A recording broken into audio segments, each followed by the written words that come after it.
If you or someone you love has been exposed to the chemicals from the Palestine, Ohio chemical disaster, you may find the following video of interest. The first question is, which toxins may you have been exposed to? So far, we know that this list includes vinyl chloride, dioxin, ethyl hexyl acrylate, isobutylene, and phosgene, but there may be other chemicals that were on the train's manifest that have not been made public yet. And there are also new chemicals created by the fire and chemicals interacting with other chemicals and the environment. Can you test for exposure? Yes, there are blood and urine tests for both exposure to certain chemicals as well as the body's response to them.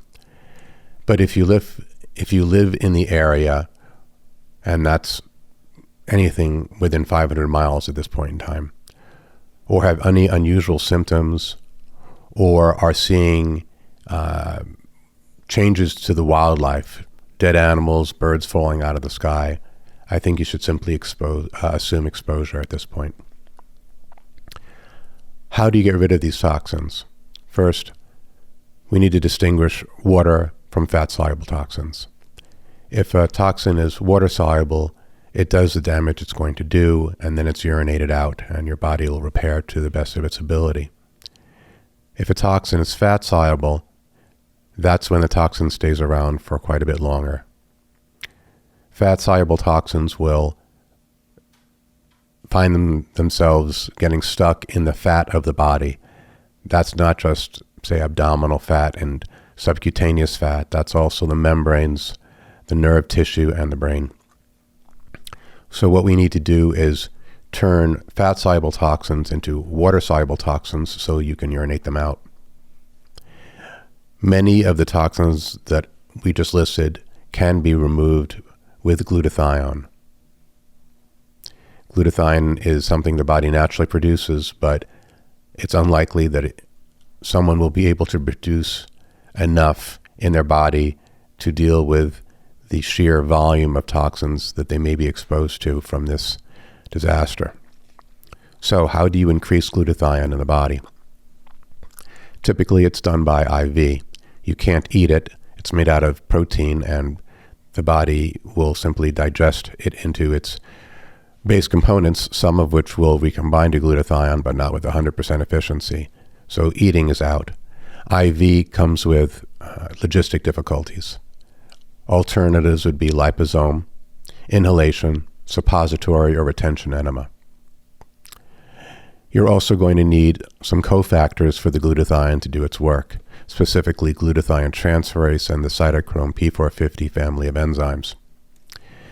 Both of those can be simulated with coffee taken rectally, and no, drinking coffee won't do the job. It has to go directly to the liver to have this effect. What is the protocol you might consider?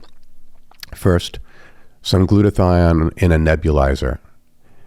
Now, there's only so much liquid a person can inhale in from a nebulizer before they start kind of choking on it.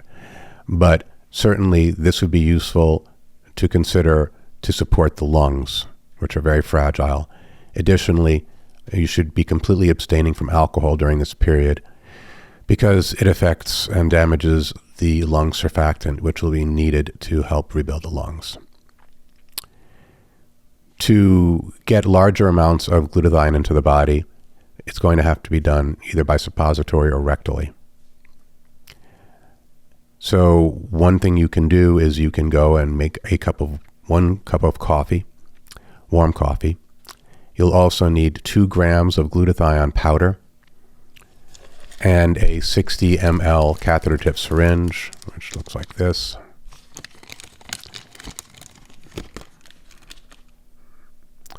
And what you'll do is defecate if possible first, then put some lubricant on the catheter tip of the syringe, Vaseline or olive oil.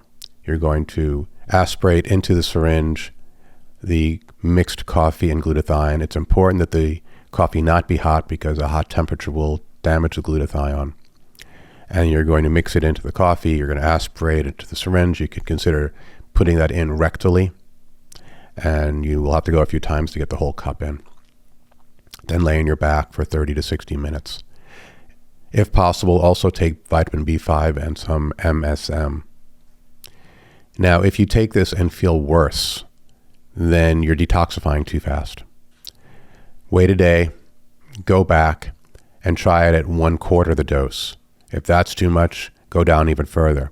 You're looking for the largest amount you can take with symptoms you can handle. And then work your way up until you get to the full dose, which you can do 2 to 3 times a day. It's also important to be binding to any toxins that are made water soluble and find their way into the gut. So 1 teaspoon of charcoal and 1 teaspoon of psyllium fiber and 2 glasses of water should be taken at least once a day. If it gets you constipated, then just take less charcoal.